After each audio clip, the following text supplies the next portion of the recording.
Several type of biases आप इस video में देखने वाले हैं जो किसी भी हम ह्यूमंस के माइंडसेट को इम्पैक्ट करता है ना, हमारी डिसीजन मेकिंग को इम्पैक्ट करता है, वो सब हम देखने वाले हैं। तो लगभग हम 55 के करीब हम इसमें बायसेस देखेंगे। तो सबसे पहले देखते हैं कंफर्मिटी बायस। तो tendency to search for and interpret and remember information in a way जो हमारे जो एग्जिस्टिंग बिलीव्स और वैल्यूज है ना उनके साथ कंफर्म करती है, तो इसे कंफर्मेशन बायस कहते हैं। इससे क्या, जो कंट्रेडिक्टरी एविडेंसेस होते हैं उनको हम इग्नोर कर देते हैं और एग्जिस्टिंग बिलीव्स को ही रीइंफोर्स करना चाहते हैं। जैसे कि जो भी हम डिबेट देखते हैं, इवनिंग डिबेट्स देखते हैं टीवी चैनल्स पे, अगर कोई भी दो पार्टी बैठी है, we end up supporting the arguments of only that party जिसके हम सपोर्टर होते हैं, तो उसे कंफर्मेशन बायस कहते हैं।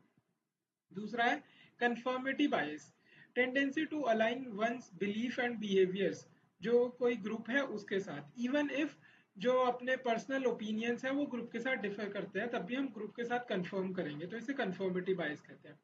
इसका इम्पैक्ट क्या होता है कि ग्रुप थिंक का जो साइकोलॉजिकल फिनोमिना है वो हो जाता है, जिससे क्रिटिकल थिंकिंग ओवरलुक हो जाती है कंसेंसस के ऊपर। ग्रुप थिंक क्या है? एक साइकोलॉजिकल फिनोमिना है जिसमें ग्रुप प्रायोरिटाइज करता है हार्मनी और conformity over critical thinking and independence during decision making. इससे क्या इरेशनल और डिसफंक्शनल डिसीजन लिए जा सकते हैं क्योंकि हम ग्रुप थिंक कर रहे हैं रेदर देन क्रिटिकल थिंकिंग। ठीक है, तो critical thinking should be given preference over group thinking. अब तीसरा है बैंड वैगन इफेक्ट। तो वो कहते हैं कि tendency to adopt belief behaviour और ट्रेंड्स जो कि सिंपली बिकॉज और लोग भी वही कर रहे हैं। ठीक है, तो जैसे कि पहले प्रीपोल वो आ जाते थे, ठीक है, तो उसका रिस्क रहता था कि लोग प्री पोल अपना कि वोट किसे जा रहा है उसको देख के लोग वोट इन्फ्लुएंस हो जाएगा, इसलिए इलेक्शन में, ठीक है, अब प्री पोल्स नहीं आते। तो इसीलिए ये क्योंकि leads to conformity irrational mass behaviour, इससे कई बार हो जाता है। फिर चौथा है, पांचवा है अथॉरिटी बायस। ठीक है, एक तो है कंफर्मिटी बायस जो ग्रुप के साथ होता है, फिर होता है authority bias, tend to attribute greater accuracy to the opinion of an authority figure, और उससे ज़्यादा इन्फ्लुएंस हो जाता है। इससे क्या, authoritative advice without critical assessment कई बार मान ली जाती है। फिर अगला है framing effect, the way information is presented influence करता है डिसीजन मेकिंग को, इवन इफ कंटेंट अगर सेम भी है ना। जैसे कि इससे क्या डिफरेंट कंक्लूजन हो सकते हैं सेम कंटेंट को लेके बेस्ड ऑन पॉजिटिव या नेगेटिव फ्रेमिंग। ठीक है, तो बेस्ड ऑन इंफॉर्मेशन कैसे प्रेजेंट की गई है। जैसे कि answer writing is the skill of framing your answers. ठीक है, आंसर प्रॉपर फ्रेम क्यों करना है, आंसर फ्रेम इसलिए ही करना है क्योंकि फ्रेमिंग इफेक्ट लग जाता है वरना। एंकरिंग बायस, रीसेंसी बायस। ठीक है, जो फर्स्ट पीस ऑफ इंफॉर्मेशन है ना, अगर उस पर हम टू हैवीली रिलाई करने लगे अपने डिसीजन मेकिंग में, तो उसे एंकरिंग बायस कहते हैं। जैसे कि अफेक्ट सब्सिक्वेंट जजमेंट हमारे इफेक्ट करते हैं even if anchor is irrelevant. For example, कई लोग ऐसे होता है कि जो दुकान में गए 10 कपड़े देखे लेकिन चूज वही करेंगे जो सबसे पहले करा था, सबसे पहले दिखाया गया था, तो उसे एंकरिंग बायस कहते हैं। रीसेंसी बायस, ठीक है, ये आंसर राइटिंग में जैसे again introduction should be good because anchoring bias लग जाता है वहां पे कि फर्स्ट पीस ऑफ इंफॉर्मेशन पे ज्यादा रिलाई करते हैं। फिर है recency bias, give more importance to the most recent information और event rather than considering the bigger picture. इससे जजमेंट हमारे डिस्टॉर्ट होते हैं, शॉर्ट टर्म आउटकम्स होते हैं। अगेन आंसर राइटिंग में जैसे अगर हम आंसर लिख रहे हैं तो उसका कंक्लूजन शुड बी गुड क्योंकि रीसेंसी बायस वहां पे काम करता है। अब अगला है हेलो इफेक्ट। अगर हेलो इफेक्ट उसे कहते हैं tendency to let one positive quality of a person thing influence overall judgement of them.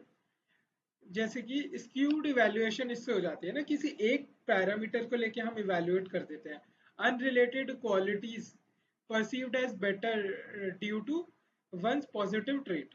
जैसे कि if a person is very beautiful, ठीक है, then in an interview he gets an edge over the others because वहाँ पे hello effect लग जाता है, क्योंकि उसकी ब्यूटी से उसके जो अपना इंटरव्यू स्किल्स हैं अगर वो लैकिंग है तो वो ढक जाते हैं, वहाँ हेलो इफेक्ट आ जाता है। हेलो इफेक्ट सेलिब्रिटीज भी कई बार यूज करते हैं।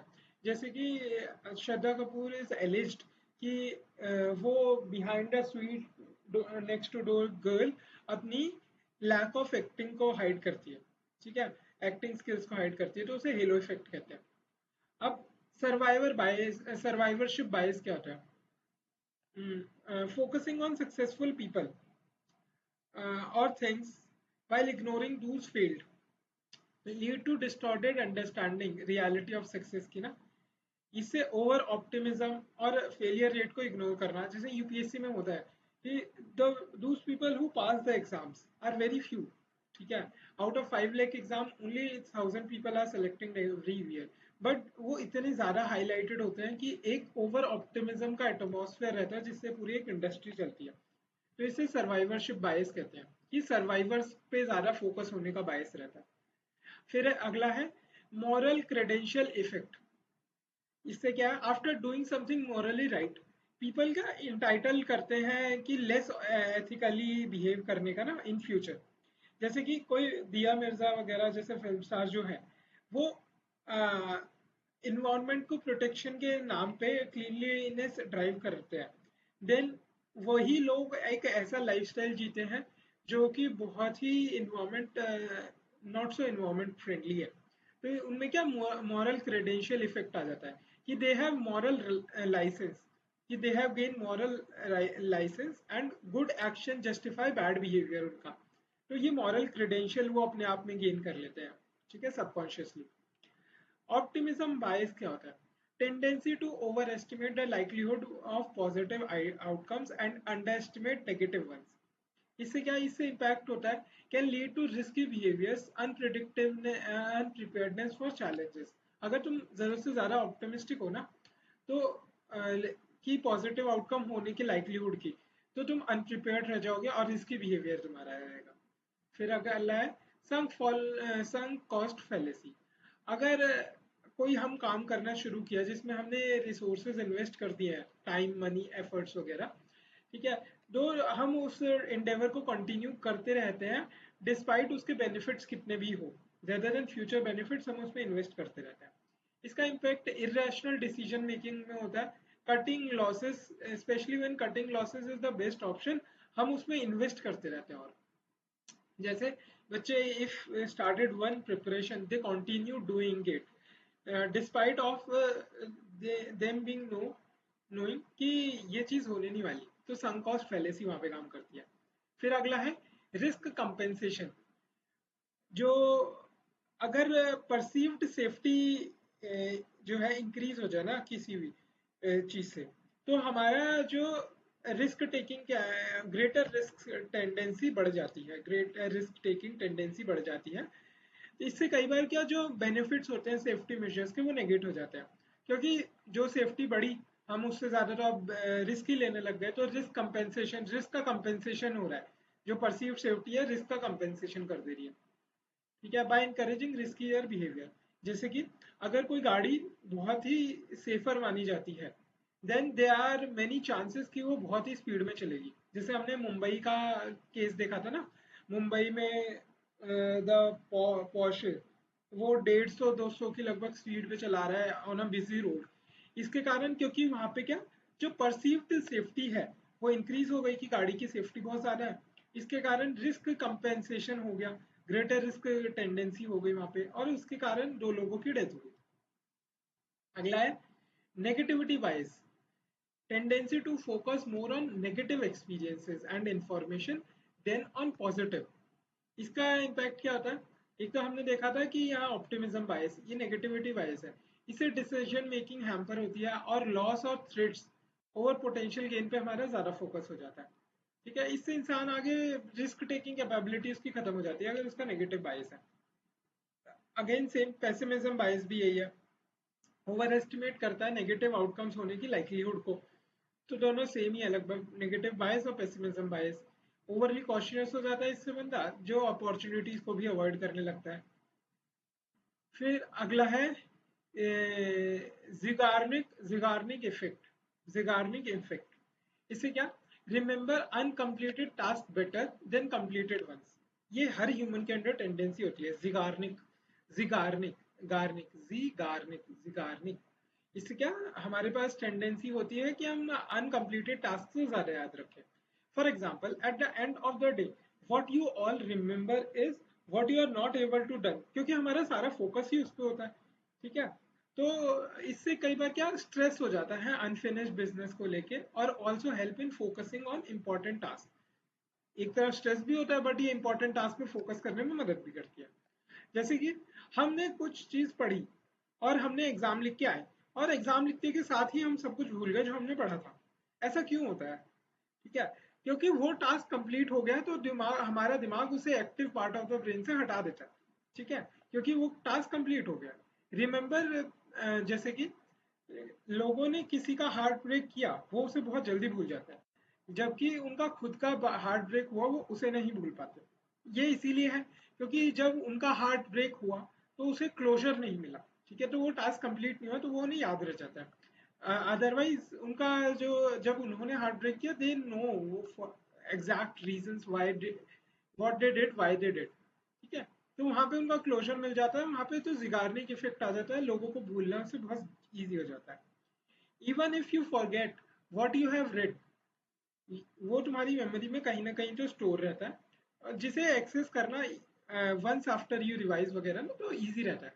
तो अगर तुम्हें जिगार्निक के इफेक्ट लग भी रहा है ना, तुमने कुछ पढ़ा, अब तुम्हें डर लग रहा है कि तुम्हें याद है या नहीं है कुछ टाइम बाद, तो वो तुम्हें याद रहेगा। ठीक है, क्योंकि वहाँ जिगार्निक इफेक्ट है कि तुम उसे एक्टिवली मेमोरी से हटा चुके हो, बट वो तुम्हारी लॉन्ग टर्म मेमोरी में सेव होगा। बस उसे एक्सेस पाथ तुम्हें दोबारा चाहिए। लॉस एवर्जन, कई बार क्या होता है हम प्रेफर करते हैं अवॉइडिंग लॉसेस।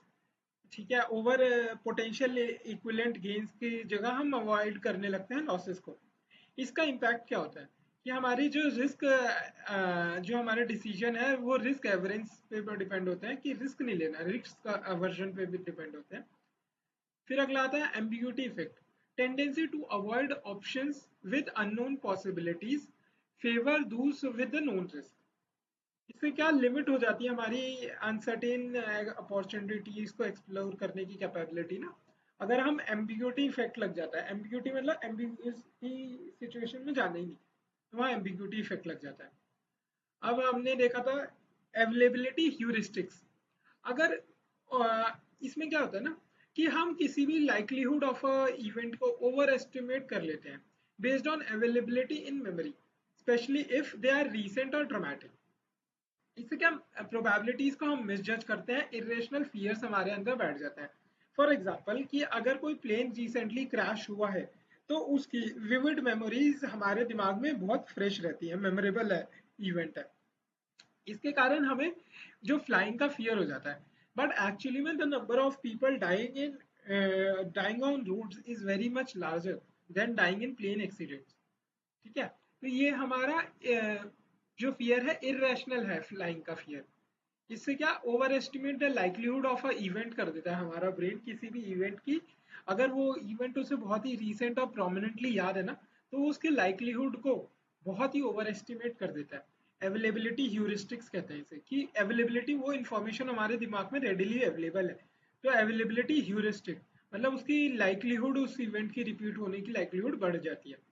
ठीक है, अब जैसे कि अगर किसी का फोन रिसेंटली स्नैच हुआ है, ठीक है, या किसी के साथ कोई इंसिडेंट घटा है, देन उसके दिमाग में उस चीज की मेमोरी बहुत ही फ्रेश है, then he becomes very vigilant toward these things. ठीक है, अब अगला है हाइंडसाइट बायस। जैसे कि कोई इवेंट अगर हो चुका है, हमें हमारा दिमाग ये बिलीव करने लगता है कि अरे उसको प्रिडिक्ट करने की कैपेबिलिटी तो काफी थी। ठीक है, outcome was predictable even it wasn't, तो हमारी जो ओवर कॉन्फिडेंस हो जाता है हमें अपनी आउटकम्स प्रिडिक्ट करने की एबिलिटी में ना, हाइंडसाइट बायस से।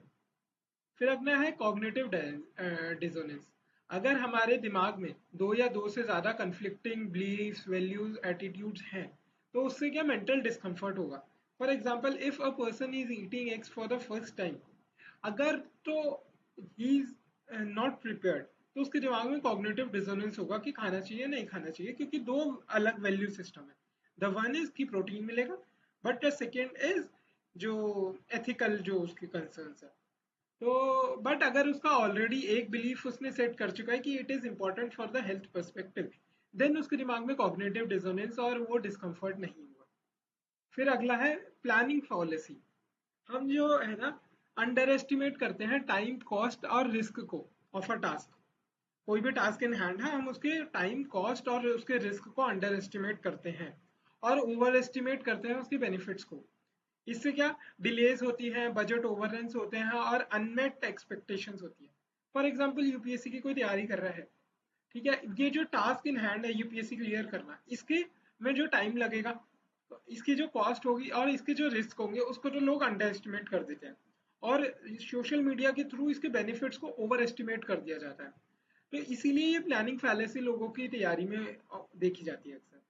फिर अगला है चॉइस सपोर्टिव बायस।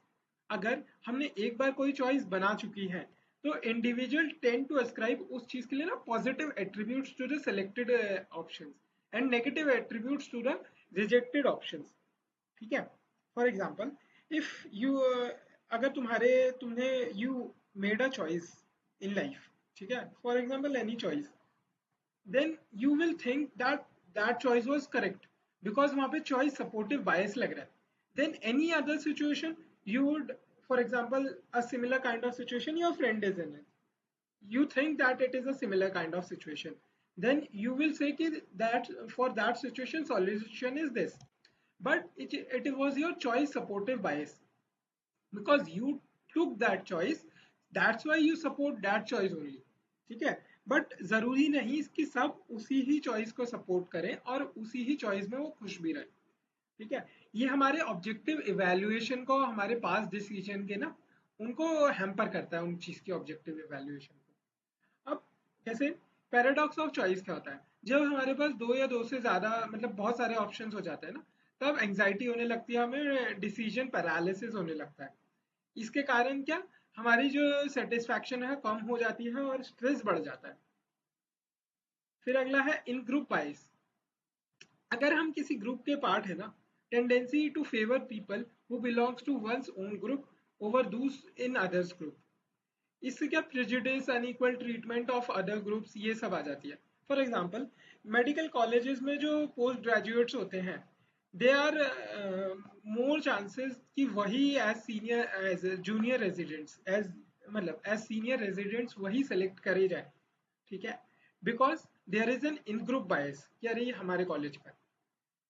फिर अगला आ जाता है एम्पैथी गैप।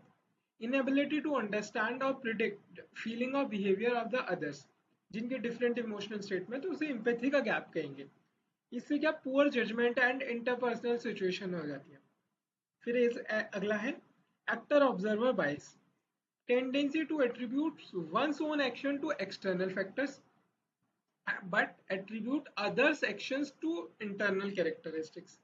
जैसे कि अगर मैं किसी प्लेन सरफेस पे गिर गया तो वो तो ये गलती है कि फर्श की गलती है, बट अगर कोई उसी ही प्लेन सरफेस पे गिर गया तो अरे वो देख के नहीं चलता। तो ये एक्टर ऑब्जर्वर बायस है। जब हम ऑब्जर्वर होते हैं तब हमारा रिएक्शन कुछ और होता है, तब हम जो डूअर होता है उसके इंटरनल कैरेक्टरिस्टिक्स को दोषी ठहराते हैं। बट जब हम एक्टर होते हैं तब हम एक्सटर्नल फैक्टर्स को दोषी करार करते हैं। इसका क्या होता है, इससे इम्बैलेंस हो जाता है हमारे सिचुएशन को, एक्शंस को इवेल्युएट करने में ना, और इनकंसिस्टेंसी आ जाती है। फॉर एग्जाम्पल अगर तुम्हारी सिस्टर जो है कोई वास ब्रेक कर दे, दो देन शी इज केयरलेस इसीलिए उसने ग्लास ब्रेक किया, बट अगर वही हमसे हो जाए then it was not placed at the right place. ये एक्टर ऑब्जर्वर बाय सबके साथ होता है। फॉर एग्जाम्पल हम किसी की चीज को अगर हाथ लगा दें तो देन इट इज लाइक कि अरे मेरी चीज में छेड़ा करो। पर अगर वह लोग हमारी चीज को हाथ लगा जाए, अरे यार ये तो दूसरों की चीज छेड़ते हैं, मतलब हम उनकी चीज को हाथ लगा दे तो हम तो सही जगह उठा के रखते हैं। ठीक है। तो ये एक्टर ऑब्जर्वर बायस सबके अंदर होता है। अब पर इसको नोट करना चाहिए कि ये हमारे अंदर भी है। ठीक है। And B compassionate about it, ये औरों के अंदर भी होगा। फंडामेंटल एट्रीब्यूशन एरर क्या है, tendency to overemphasise personal characteristics और जो सिचुएशनल फैक्टर्स हैं जब हम उनको इग्नोर कर जाए किसी और के बिहेवियर्स को जज करने में। इससे क्या lead to incorrect assumptions about the reasons behind someone's action. Again वही एक्टर ऑब्जर्वर बाइस टाइप का ही हुआ कि जब हम पर्सनल कैरेक्टरिस्टिक्स को ओवर एम्फेसाइज कर देते हैं और इग्नोर करते हैं situational factors when judging other section. अपने क्या है उसमें तो हम पर्सनल कैरेक्टरिस्ट को ओवर एम्फेसाइज करेंगे, अरे हम तो बहुत अच्छे हैं, ठीक है, हमने बहुत मेहनत करी थी इसीलिए हम कोई एग्जाम पास करे हैं, फंडामेंटल एट्रीब्यूशन एरर, और इग्नोर कर देते हैं सिचुएशनल फैक्टर्स जब हम दूसरों को जज कर रहे होते हैं कि अगर कोई दूसरा फेल हो गया तो भाई वो तो पढ़ता ही नहीं था इसीलिए फेल हो गया, बट ये नहीं देखेंगे कि we had some things that the other person did not. तो ये फंडामेंटल एट्रीब्यूशन बायस होता है। फिर अगला है स्टीरियोटाइपिंग। अब attributing specific traits to individual, ये इन ग्रुप जो बायस था ना हमारा उससे भी हो सकता है। एट्रीब्यूट करते हैं स्पेसिफिक ट्रेट टू इंडिविजुअल जो किसी पर्टिकुलर ग्रुप का मेंबर है ना, विदाउट कंसीडरिंग उसकी पर्सनल ट्रेट्स कैरेक्टरिस्टिक्स। ये ओवर सिंप्लीफाइड जजमेंट्स कि अरे सारे एक्स वाई जी रिलीजन के तो कट्टर ही होते हैं, ठीक है, तो ये कहना ही स्टीरियोटाइपिंग है कि एक्स वाई जेड रेस के बंदे तो चोर ही होते हैं, ठीक है, तो ये स्टीरियोटाइपिंग है। अब इल्यूजनरी कोरिलेशन, जब हम किसी वो करते हैं ना perceive a relationship between two variables, जब उनमें कोई रिलेशनशिप एग्जिस्ट ही नहीं करता, इससे हमारा फॉल्स एसोसिएशन हो जाता है और मिसगाइडेड जजमेंट हो जाती है, मिसगाइडेड जजमेंट्स हम लेते हैं, इल्यूशनरी कोरिलेशन हम कर देते हैं।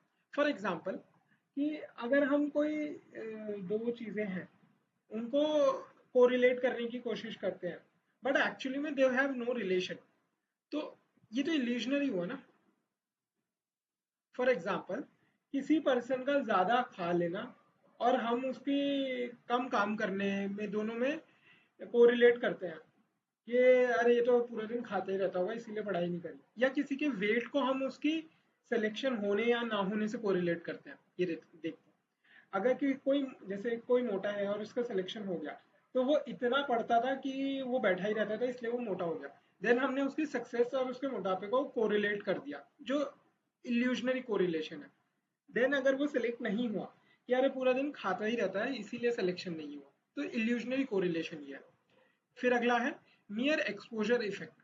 इसमें क्या होता है कि ये tendency to develop a preference for things simply because they are familiar, इसे हमारी लाइकिंग और accepting things just because you encounter them often without clear merits.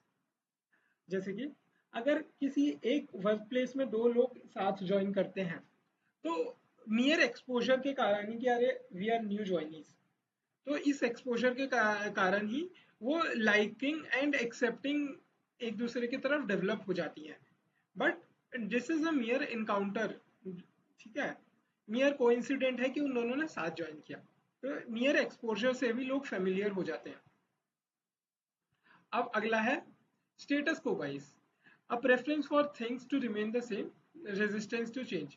जैसे ब्यूरोक्रेटिक वो होती है ना, ब्यूरोक्रेसी में होता है ब्यूरोक्रेटिक एपैथी, ठीक है, ब्यूरोक्रेसी कैसे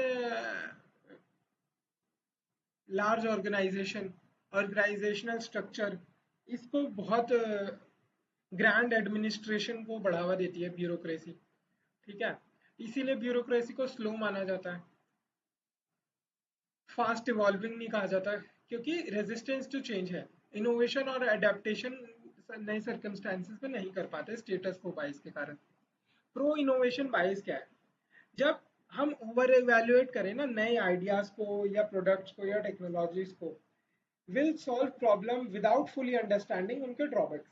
फॉर एग्जाम्पल एआई को हम इतना प्रो एआई हो जाए, ठीक है, कि प्रो इनोवेशन बायस हो जाए हम और हर जगह एआई का यूज करने लगे रेदर देन अंडरस्टैंडिंग कि एआई में सिंगुलैरिटी इसके इश्यूज है, एआई में इनहेरेंट बायस होने के इश्यूज है, ठीक है, एआई में सर्विलेंस होने के इश्यूज हैं, ठीक है, प्रोफाइलिंग पीपल प्रोफाइलिंग होने के इश्यूज हैं, generative content AI generative content जो है उससे अपना इंटेलेक्चुअल प्रॉपर्टी राइट्स वायलेशन के इश्यूज हैं, उनको कंसीडर करे बिना ही हम प्रो एआई अगर हम बायस्ड हैं तो प्रो इनोवेशन बायस इसे कहते हैं। क्रिटिकल इवैल्यूएशन हैम्पर हो जाती है और रशिंग इनटू इनोवेशन हो जाता है। फिर अगला है self serving bias, tendency to attribute success to personal qualities and failure to external factors. ये ऐसा हमने पहले भी देखा है, ठीक है। अब इम्पैक्ट इससे क्या होता है, हमारी एक बड़ी ही सेल्फ एस्टीम बाय वो हो जाती है, इन्फ्लेटेड इमेज बन जाती है, inability to learn from our mistakes.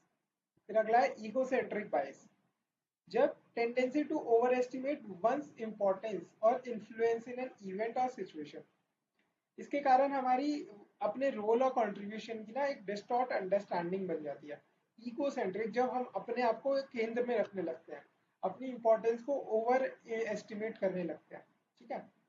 Self serving, जो हमें मदद करे, अपने सक्सेस को पर्सनल क्वालिटीज को एट्रीब्यूट करे, फेलियर्स को एक्सटर्नल फैक्टर्स को। ब्लाइंड स्पॉट बायस क्या होता है, जो रिकॉग्नाइज करते हैं impact of bias in other judgement, ठीक है, but not in one's own. इसे क्या कहते हैं, blind spot bias. For example, when we say XYZ is bias, भाई he is bias toward beautiful people, ऐसा हमने उसको बोला, but we are subconsciously we ourselves are biased towards beautiful people, ठीक है। तो ये हमारा ब्लाइंड स्पॉट है, blind spot bias.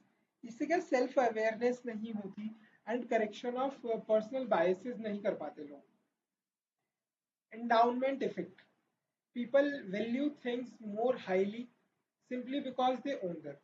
For example, हमने कुछ लोगों को देखा होगा कि वो अपने करियर्स की इतनी तारीफ करते हैं कि they make other people feel small, ठीक है, क्योंकि उनमें एक एंडाउनमेंट इफेक्ट है कि मेरा करियर, मेरा स्पाउस, ठीक है, मेरे बच्चे।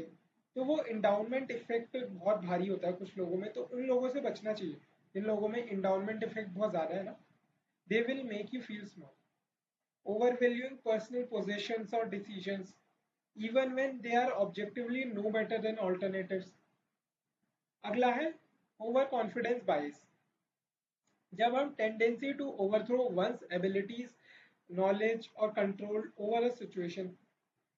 इससे क्या पुअर डिसीजन मेकिंग होती है और अननेसेसरी रिस्क बंदा लेने लगता है, जब उस पर को अपने, जैसे किसी को कोई व्हीकल चलाना नहीं आता, स्कूटी चलानी नहीं आती, और वो कहे कि मेरे को तो आती है, तो विदाउट इवन की किसी से गाइडेंस लिए, तो वो ओवर कॉन्फिडेंस बायस हो सकता है। अगला है हॉट हैंड फैलेसी। देखो, a person who has experienced success with a random events has a greater chance of continued success in additional attempts। ऐसा हमें लगता है कि इसका तो हॉट हैंड चल रहा है, ऐसा हम कहते हैं ना, कि अगर 6 बॉल पे छक्के युवराज ने मारे, 5 बॉल पे युवराज ने छक्के मारे, तो छठी बॉल पे एक्सपेक्टेड था कि वो छक्का मारेगा, क्योंकि कि फिर कह दिया कि hot hand fallacy. But Chhathi ball पे छक्का लगा, वो रैंडमनेस का ही एक चांस था, इट वॉज नॉट नेसेसरी, ठीक है।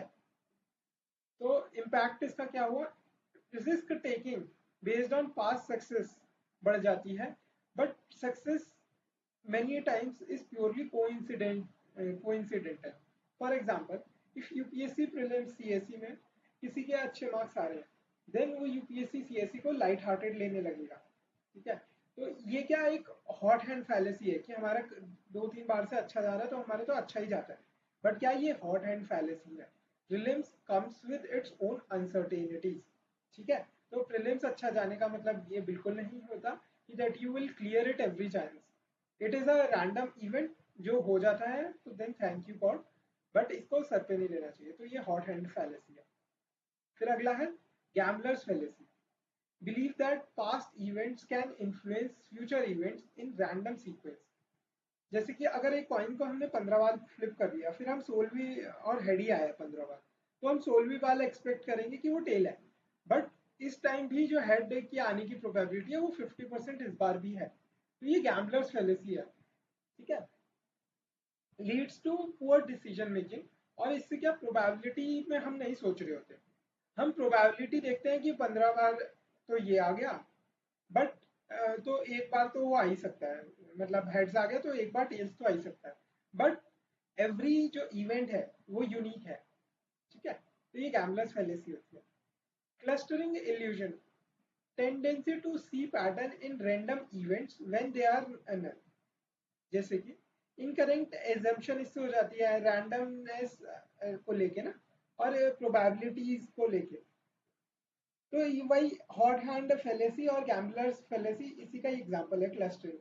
क्लस्टरिंग मतलब 15 बार हेड्स आया तो 16वीं बार टेल्स आएगा, ऐसा हमने जबरदस्ती क्लस्टरिंग इल्यूजन हमने अपने दिमाग में क्रिएट कर दिया, बट ऐसा कुछ है नहीं, ईच इवेंट वाज रैंडम। ऐसी हॉट एंड फैलेसी, अगर 2-3 बार लक अच्छा चल गया तो इसका मतलब ये नहीं तीसरी चौथी बार भी अच्छा चलेगा।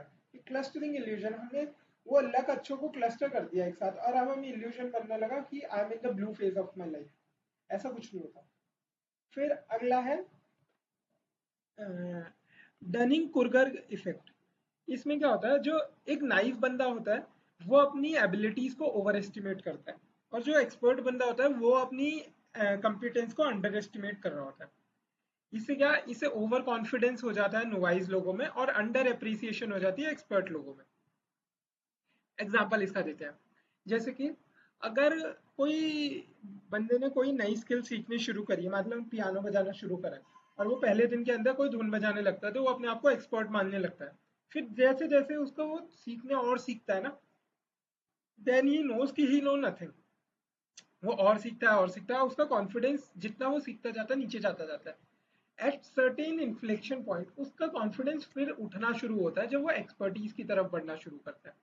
ऐसी तो जो नोवाइस होता है वो ओवर कॉन्फिडेंट होता है कई बार, एक्सपर्ट जो होता है वो अंडर कॉन्फिडेंट अंडर एस्टिमेट करता है अपनी कॉम्पिटेंस को, और जो मास्टर होता है ना, ही नोज कि ऐसा चलता है कि first you are overconfident, then you are underconfident, then you again gain confidence. Master ये सब जानता होता है। इसका इम्पैक्ट क्या होता है कि वही जो हमने नोवाइसिस में ओवर कॉन्फिडेंस और एक्सपर्ट्स में अंडर एप्रिसिएशन। सोक्रेटिस जो एक बहुत बड़े फिलोसफर है, उन्होंने भी कहा है I am the wisest man alive, for I know one thing, for I know one thing and that is that I knew know nothing. इसीलिए ही तो वो कि डनिंग कर्गर इफेक्ट उन पे लग ही नहीं रहा।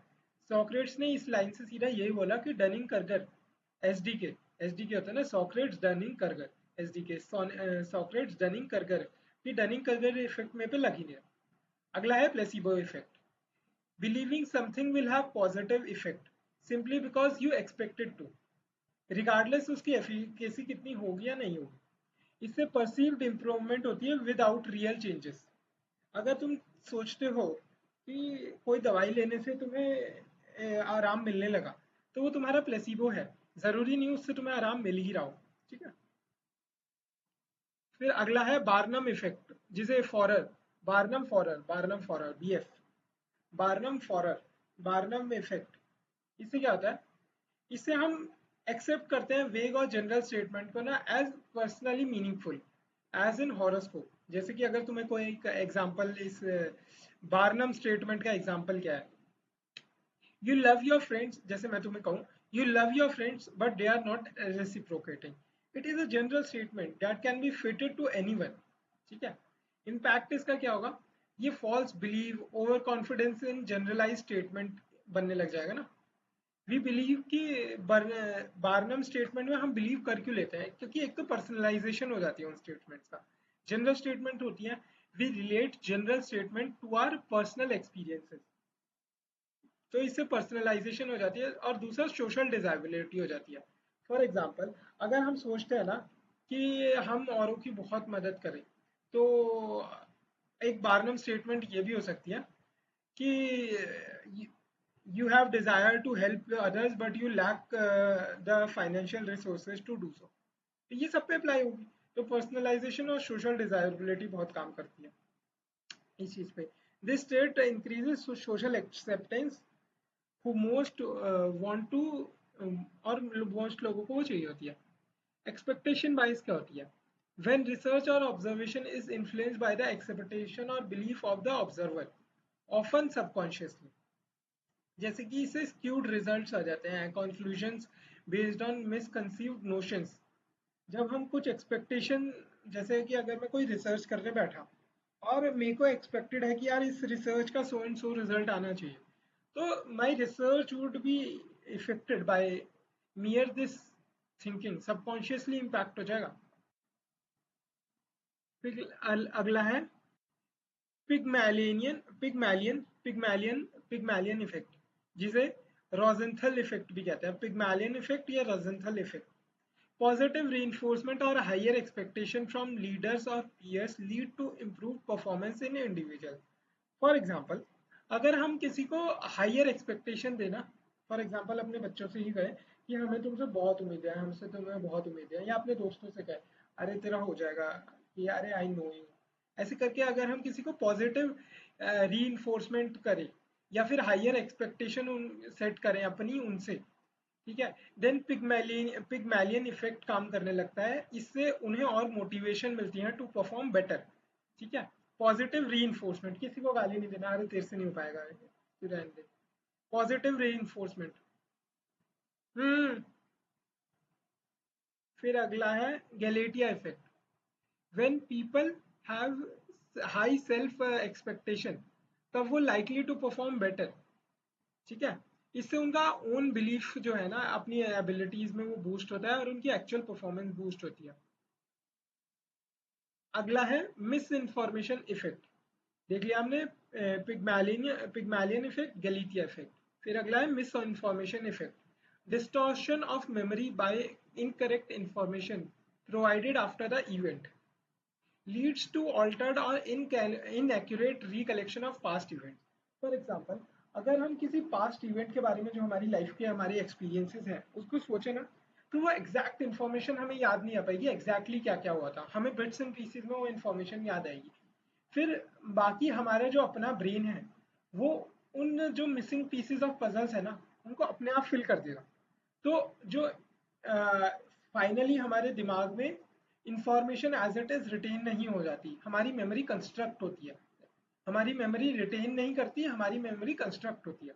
तो मिस इन्फॉर्मेशन इफेक्ट इससे आ जाता है, ज़रूरी नहीं, जैसे कि अगर किसी कोई क्राइम हुआ और उसके कुछ कुछ चश्मदीद गवाह, ठीक है, ज़रूरी नहीं उनके दिमाग में जो कातिल है उसको लेके बिल्कुल एग्जैक्ट इमेज हो कि इसने ही मर्डर करा है, क्योंकि मिस इन्फॉर्मेशन इफेक्ट वहां लग जाता है। दे नो कि मर्डर हुआ है, दे नो कि फेसेस ऑफ द पीपल जो वहां पे थे, ठीक है। अब when he she sees any one of the faces, उनमें से कोई भी देखेगा, देन चश्मदीद गवाह को लगेगा अरे यही तो था जिसने मारा है, ठीक है, बट एक्चुअली में that is a miss information, क्योंकि ब्रेन ने दो पीसेस ऑफ पजल को फिट कर दिया कि हाँ मर्डर हुआ है, देन दूसरा कि हाँ ये भी उस लोकेशन पे था, तो इन दोनों पीसेस को फिट कर दिया, that gives miss information.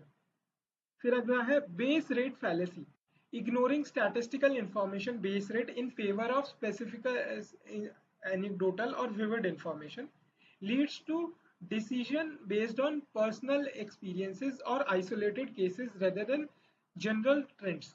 for example, एक ग्रुप है, ठीक है, ये देखो ये सुपर 30 में बहुत अच्छा लग रहा है, ठीक है, सुपर 30 में बहुत अच्छा ये लग रहा है, सुपर 30 में 30 के 30 बच्चों का सिलेक्शन हो गया, ठीक है, और तो कहते हैं कि अरे ये तो बहुत कमाल कर दिया सुपर 30 ने, 30 बच्चे लिए, 30 के 30 का सिलेक्शन, गुड, ठीक है, बट इससे क्या कि भाई 100% सिलेक्शन है, ठीक है, नाइस, बट दूसरा इंस्टीट्यूट है तो यहाँ से 30 बच्चों का सिलेक्शन हुआ ना, बट दूसरा इंस्टीट्यूट है जिससे 1000 बच्चों का सिलेक्शन हुआ, वो 10,000 बच्चों को पढ़ा रहा था पर उससे 1000 बच्चों का सिलेक्शन हो गया, then the number of people getting selected from that institute is 1000।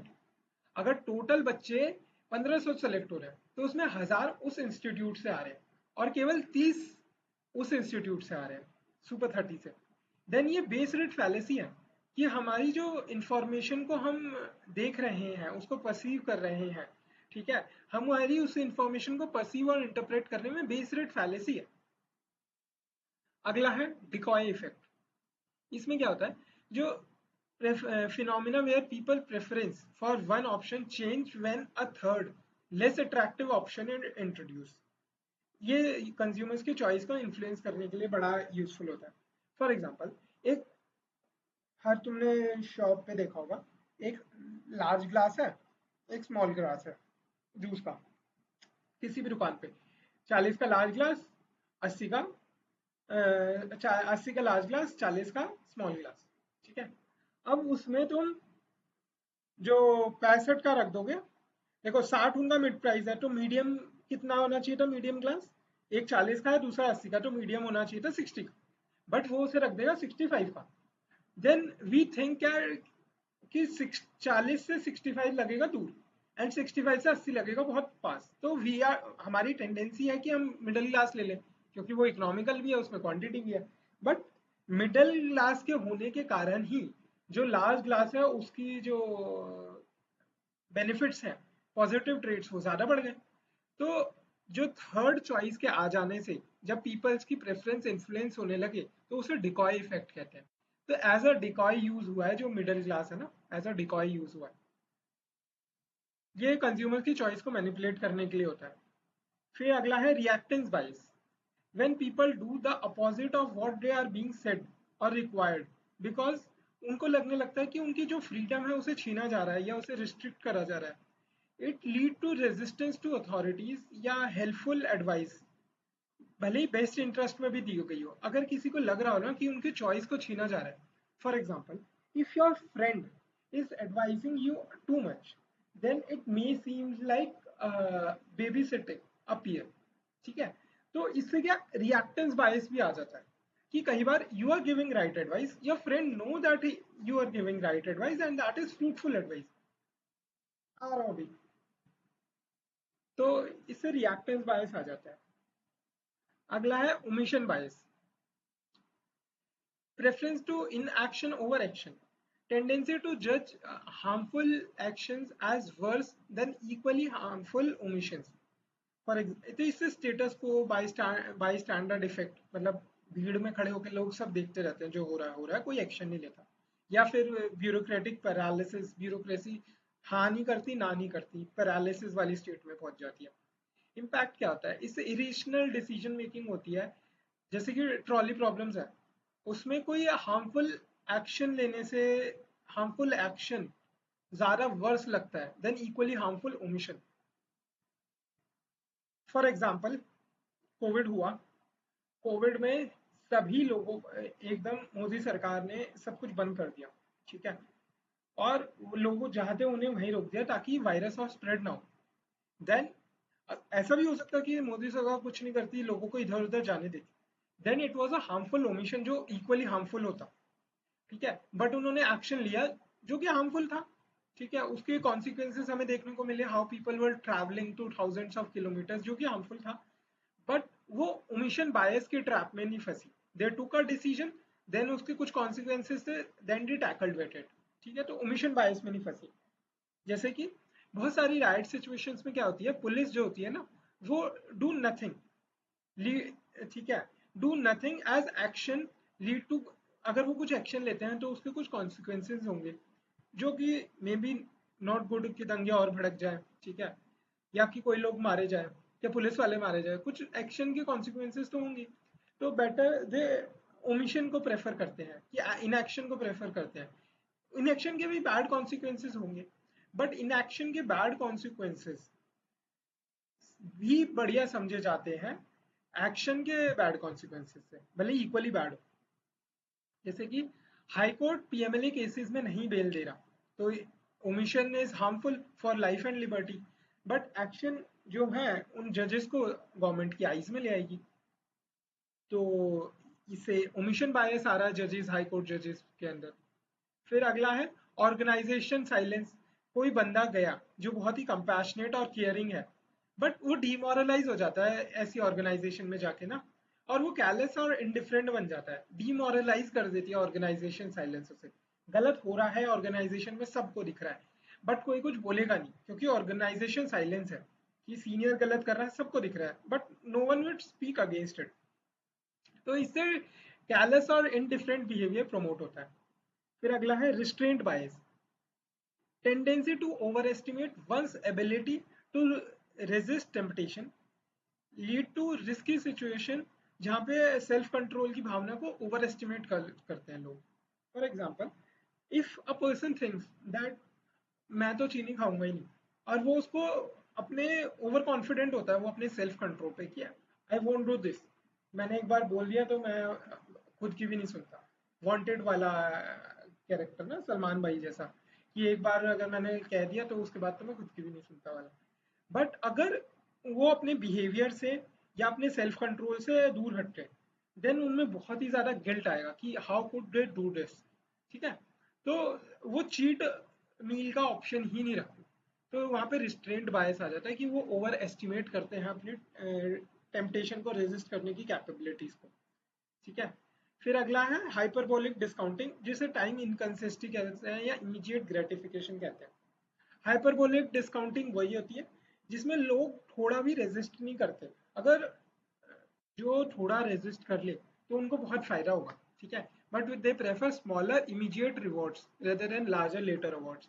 इससे क्या poor term planning and procrastination हो जाती है। ठीक है, एक बार ये फटाफट वर्ड्स के नाम पढ़ लो। Conformity bias, confirmation bias, bandwagon effect, authority bias, framing effect, anchoring bias, recency bias, halo effect, survivorship bias, moral conduct, moral credential effect, optimism bias, sunk cost fallacy, risk compensation, negativity bias, pessimism bias, Zeigarnik effect, loss aversion, ambiguity effect, availability heuristics, hindsight bias, cognitive dissonance, planning fallacy, choice supportive bias, paradox of choice, in-group bias, empathy gap, actor observer bias, fundamental attribution error, stereotyping, illusionary correlation, mere exposure effect, status quo bias, pro-innovation bias, self-serving bias, egocentric bias, blind spot bias, endowment effect, overconfidence bias, hot hand fallacy, gambler fallacy, clustering illusion, Dunning-Kruger effect, placebo effect, Barner effect, expectation bias, Pygmalion effect, Galatea effect, misinformation effect, base rate fallacy, decoy effect, फिर reactance बायस, omission बायस, restraint बायस, hyperbolic discounting discounting. ठीक है, ये अब हमें याद हो गया। ये ह्यूमन माइंड के जो बहुत सारे बायसेस होते हैं ना, जिससे हमारे डिसीजन मेकिंग प्रोसेस इम्पैक्ट होता है, ये सब हमने पढ़ लिया। ठीक है, लगभग हमने 55 to 60 बायसेस पढ़े हैं, इतने एग्जाम्स के लिए बहुत